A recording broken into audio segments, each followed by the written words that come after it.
School জীবন শেষ, নতুন কলেজে ভর্তি, অন্যরকম আনন্দ। তবে নামমাত্র সবেমাত্র কলেজে উঠেছি, চাঞ্চল্য দুষ্টুমি এখন স্কুল পুরার মতোই। কলেজের মাঠে ছুটোছুটি, শিশুদের খেলা, এতে সবের মাঝে একজনের হাসি, কথার গান, এই ষোলো সুলভ মন কেড়ে নিয়েছিল। মনের বয়স একটু বাড়িয়ে দিয়েছিল, খুব একটা না, তখনও চোখের দিকেই তাকাতে পারেনি। প্রতিদিন কলেজ শেষের আড্ডায়, একসাথে টিউশনে পড়তে যাওয়ায় তার প্রতি অসম্ভব মুগ্ধতায় ভাসিয়েছি নিজেকে। ওই যে বললাম না, কলেজে উঠেছি ঠিকই, সবেমাত্র মন এখনো স্কুল পুরো।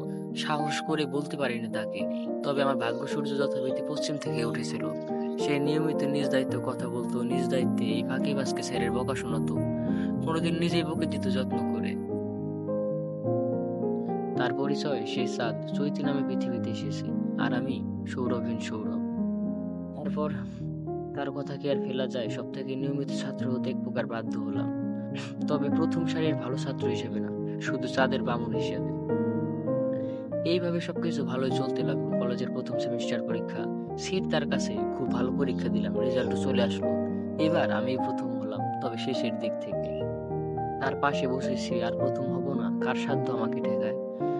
আমিও তো অনেক কিছু লিখেছি মনের খাতায়। পরীক্ষায় আমি প্রথম হয়েছি, বাড়িতে বললাম। তারা তো মহা খুশি, আর হবেই না কেন, পড়ালেখার জন্য কি না করেছে।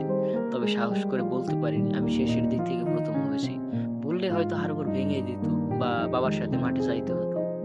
এতদিনে কিন্তু সে বুঝে গেছিল আমি তাকে ভালোবাসি বলবো, এত সাহস আমার হয়নি। তাই সেই বলে দিল সে আমায় ভালোবাসে। আমিও কি কম যাই নাকি? প্রথমে রাজি হলাম না, একটু ভাব নিয়ে তাকে বললাম এইসব প্রেম টেম আমাকে দিয়ে হবে না। সে আর কিছু বলল না, স্বাভাবিক কথা হলো কিছুদিন। এরপর একদিন, তুই কি কাউকে পছন্দ করিস? ভালো লাগলে তাকে বলে দে। ভালো লাগা থেকেই ভালোবাসা, তারপর বিয়ে।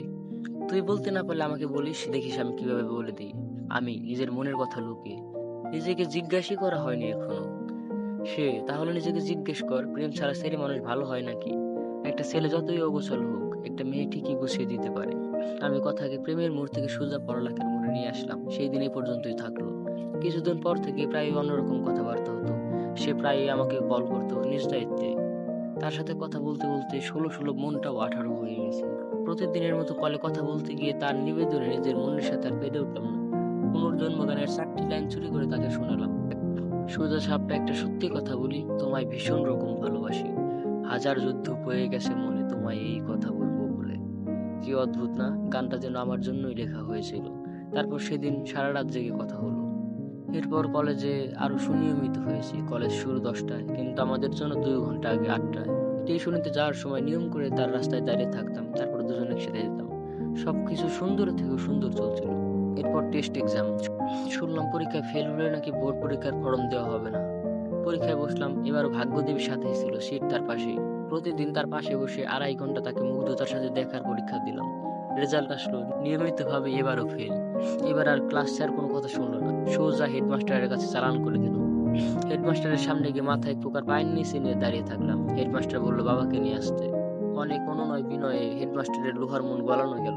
এ যাত্রা বেঁচে গেলাম কোনোভাবে। বাবাকে বলা লাগেনি। কয়েক মাস পর ফাইনাল পরীক্ষা। এবার একটু পড়ে নিয়েছিলাম, সামনে বেঞ্চে চাঁদও আছে।